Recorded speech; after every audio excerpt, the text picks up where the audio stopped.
And I've heard you say that economists are full of shit. They're full of shit. Okay, why? Because it's not. It's like therapy or the psychology industry. Okay. All right. Wait, economics is as bad as the psychology? Yeah, its efficacy is. I'm not saying there isn't things in economics or psychology or any of the social sciences that doesn't have merit or worth. It's not like there aren't things that are worth studying, but to treat it as a real profession that has any kind of practical use or efficacy in the real world, it's absolutely horrible. For example, if you look at psychologists should be ashamed of themselves today in the United States. I don't know about other countries because we're not getting healthier, mentally speaking. Right. People are more antidepressants. The self-deletion rate is going up. All these metrics are getting worse. It's the same thing with economics. We have higher debt to GDP ratios, lower labor force participation. What's the other? There's like some inflation, obviously. But aren't economists just supposed to give like reports? Isn't that just advice? Yeah, but you're that's what they do. You're supposed to be an advisor to the people who have the levers of power in whatever institution, whether it's a government or a bank. I'll give you a classic example. My first book is all about me trying to tell the bankers, hey, don't make that loan. Housing and prices are overvalued. The price to rents, the cash flow of these properties don't rationalize the valuations and the amount that you're lending out on them. And then they should follow that advice, but they don't. And so that's in banking, where it's more so, I would say, academia and the government where they've failed, where you are to inform the government that you just can't print off money. It's so ridiculously simple. Right. You go in, but a lot of the economists now are and have been politicized themselves, where they're no longer coming in like, stop printing off money. They're like, they come up with a way, well, you can actually print off more money and you can lower the reserve requirement ratio and you could do all these things, but it won't trigger inflation because literally pull it out of my ass theory, explanation, and rationalization. No, okay, that's what happens sometimes where I'll talk to someone that's like, I can tell they're smart, right? Yeah.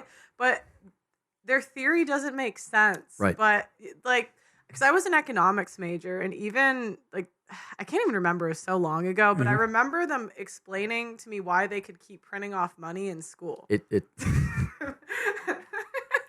I'm not like, and I was like, that doesn't really make sense, but I guess I'll take it. And that's why, more or less, I would say today, the economics profession is horrendously corrupt and ineffectual. It's pointless. I mean, what's his name? Paul Krugman, who's a Clark Medal winner, which is like the most prestigious economics award you can get.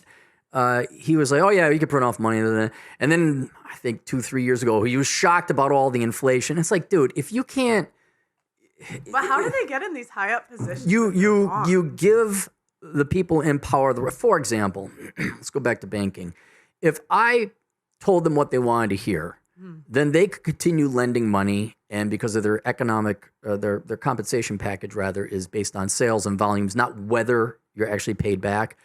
Now I'm greasing the skids for them, making it easier for them, giving them the rationalization for them to do what they want to do. Economists do the same thing with politicians. A politician might say, well, geez, won't that cause inflation, or don't we have to increase taxes? And if you're a snake of an economist, you go, no, there's a special magic economic theory, and it'll totally work, and you can have your cake and eat it too. And like, okay, and then they'll cite, well, all the social sciences. Here's a study that shows this. Here's some research that shows that. Right. And like this research shows that you can bang yourself in the toe with a sledgehammer and not feel any pain. And people are like, oh my God, I can bang. And they all, see, it's peer reviewed. It's like this. None of it means anything anymore because it's all a self-serving kind of rationalization, particularly in the domain of government academia. Okay, so how do you know the difference between an economist who's being honest and an economist who's not? Because the economist who's being honest is going to give you advice you don't want to hear. An economist that is lying is like Oprah. You want to hear it. You're big as anything that sounds great. We could print off more money. It's not going to be any inflation. It's not your fault. You're unemployed. It's the patriarchy. You're pick whatever group. Any degree is a good degree. I can major in fluffy bunny studies and get, a $250,000 a year job. Of course you can. If you don't, it's Trump's fault. Nothing productive or good in any system comes from less effort. everything that is good comes from work and pain and sacrifice, or cost. We just call it cost. Right. Either physical labor, time, money, intellectual rigor. You have to sit down and think or study and research. Your car doesn't fix itself. Right. You have to get under there, bust a knuckle, and get dirty. And so anyone who tells you in anything, whether it's economics or not, if it sounds good, chances are it's not true. If it sounds, well, losing weight, how you lose weight? You work out more and you eat less. Right. That's it. And that's the truth. And it's the same thing with economics or any other field, I'd imagine. So do you think they're all in on it? Like, do you think they all know, or do they? I think both. I think some people actually believe their own farts. Okay. I think they actually, because they were academians, they've never tried to practically put it into the real world. Joe Biden. They're kind of in a bubble. They are very much in a bubble. They actually believe their own stuff. Biden has never worked a real job in his life. He has never been outside of politics. He's been in office longer than I've been alive. Yeah. And this guy is leading the freaking country. So I could see people like that who come from genuinely privileged backgrounds, never had to work. And then you have a perfect example would be his wife, Jill Biden. Mm-hmm. She has a doctorate in education. That's not a real thing.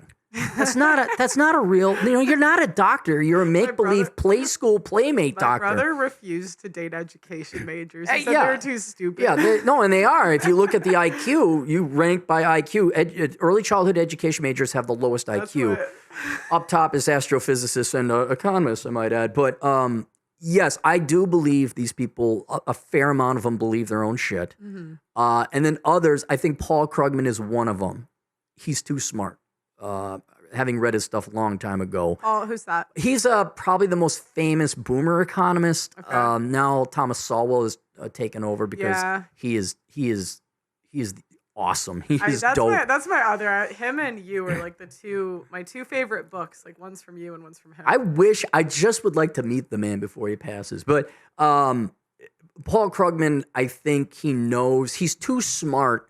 The way he writes in his research, I'm like, dude, I see what you did there. Like, it's conscious. He knows what he's doing. Yeah. He is making a ton of money telling people in the New York Times or whatever advisory or politician, he's making a lot of money. So I don't think he believes his own shit. So you predicted 2007, 2008 crash, and there was a bunch of economists that also predicted it. Yeah, it wasn't just you. Yeah, it was, there was Peter Schiff. I mean, we're going to go back 15, 16 years. There were other people out there who were, even The Economist, the publication was worrying about price to rents and some other indicators. So it wasn't like just me. Mm-hmm. There were thousands of people who saw it. It just wasn't popular to point out because once you point out, it was the same thing with the dot-com bubble, which probably predates... was that the 90s, right? That was the late 90s, where if you told someone, these companies that don't make no money, I don't know how their stock prices keep going up. You need to make money for that to happen. Do you think there's going to be an influencer bubble? There's... Because I'll meet it. people that like make so much money off of just doing nothing. Mm-hmm. And I mean, there's people that are legit, but there's people that just like off of Snapchat making thousands and thousands of dollars a day. Mm-hmm. And I'm like, this can't go on forever. There has to be some catch. Yeah, I don't know if there'd be an economic way to analyze. I'm sure there always is, but I think that's just good times don't last forever. Save your money. Yeah. Like I have not been pissing away my money. For the past 15 years. I'm just like, what? I get paid to yell on the internet? Like, okay, we're saving. This ain't going to last forever. And surprisingly, this lasted a long time. But yeah, all good things come to an end. Predicting it, I wouldn't know. But all it would take is another adpocalypse from YouTube or a great demonetization spree. I could see it happening. There's been a piece of me that's wanted to look at what is the because it's all based on advertising. What is the possible upper limit? Like what % of our GDP or economy is going to be YouTube advertisements? Mm-hmm. You know, how many people, you could kind of see it already in OnlyFans where it's very asymptotic. The top 1 or 2% make nearly all the money and the bottom 98 don't. So I'm thinking if that money from advertising starts to shrink, you could have a collapse. Mm-hmm. And certainly if people spend their money and borrow money and thinking the good times are going, I'm making $2 million a year for the rest of my life. Like, no, man, save your money. Don't buy boats. Don't get fancy cars. Just save your money. And then if it goes away, you can be retired for the rest of your life.